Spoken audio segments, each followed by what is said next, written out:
Kakulangan ng pera, kakulangan ng kakayanan para magpagamot.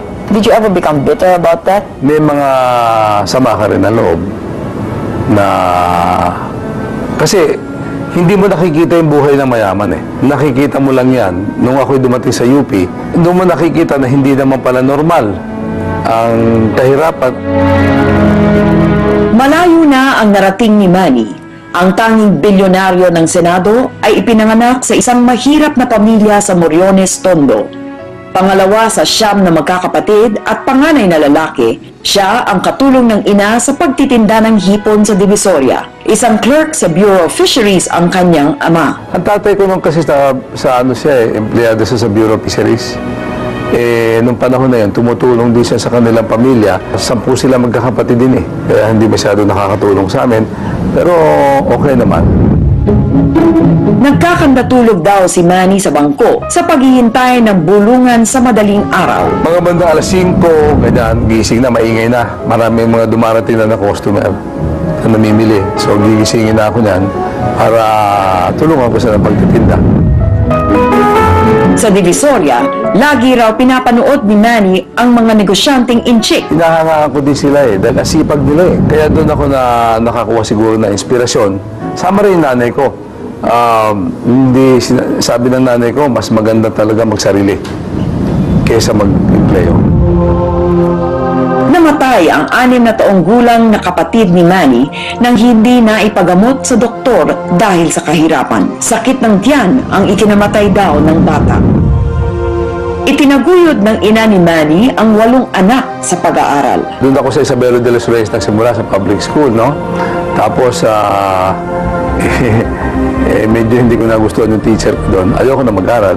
Siguro nung pagbata ka sa Tondo, mas gusto mo na mag-ano eh. Gusto ko na lang sa Divisoria. Maglaro, ganyan. Lumipat sina Manny at kanyang mga kapatid sa isang pribadong eskwelahan, ang Holy Child Catholic School, kung saan sila nagtapos ng elementary. Sabi nanay ko, dito ka na lang, baka sakaling mas okay dito. Kasi na yung mga pare, nagtayo sila ng eskwelahan. Mura din naman, wala naman halos bayad. Doon ako nilipat kami doon. Usual, we were discussing yung Naging takbuhan raw si Manny ng kanyang pamilya. malas na kasi siya ang panganay ng lalaki, so parang siya yung pinakapanganay ng lahat eh. Katulong ng nanay at tatay ko para pagka oras ng matrikula, yung mga ganun. Oras ng may bibilin, oras ng sine, ganun. Silang dalawa ni nanay halos nagpalaki sa amin at nagpaaral. Nasuklian ang kasipagan ng ina ni Manny. Nakuha siyang supplier ng hipon ng mga bagong hotel sa Maynila. Dito raw gumanda ang takbo ng buhay nilang mag-anak. 1969, ganun ano, lumipat na kami sa Tondo pa rin, Balot. Medyo naging angat na ng konti. Sa Mapua nag-high school si Manny. Ibang-iba raw siya sa mga kabataan noon. Kasi taong basketball court kami nun eh. Wala kami sa bahay. Si Kuya naiiwan eh. Naiiwan siya sa bahay. Ano yan, kinakain niya ng mga Time Magazine, ng mga Reader's Digest eh. Yan ang mga search for knowledge. Yan ang ano niya eh. Noong magkokolehyo, nayaya si Manny na mag-exam sa UP. Nakapasa sa test, nahirapan daw siya nung umpisa. Hindi naman talaga ganun katatag ang background ko, no? Dahil may English 1, mga ganun. Mahirap pala subject doon. Puro nag-i-English pala tao doon.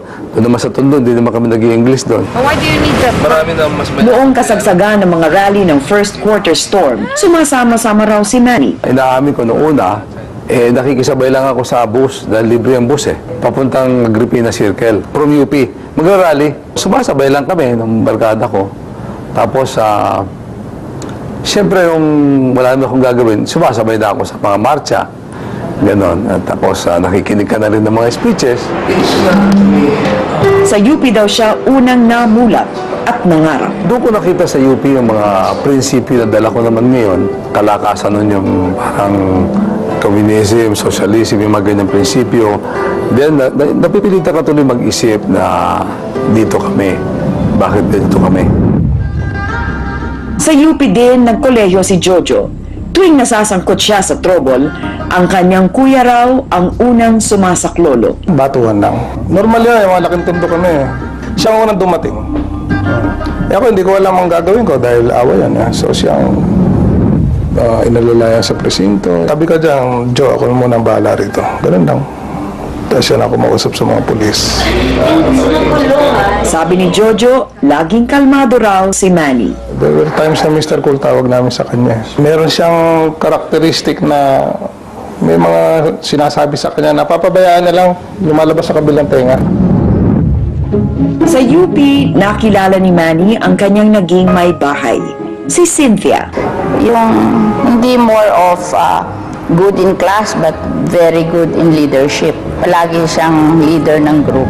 You feel safe with him. Parang he will not take advantage of you and he will help you. Mabuting magkaibigan lang daw sila noon. Pero pagka-graduate sa kolehiyo, nagpakasal sila. What did you like about her? Hindi mo naman alam yan eh. Basta nagugustuhan mo na lang. Hindi mo ba pinag-isipan? I don't know. I mean, pag ako'y tatanungin mo kung ano alam mo, ganyan naman talaga yan. Pag nakita mo, parang yun ang gusto mo.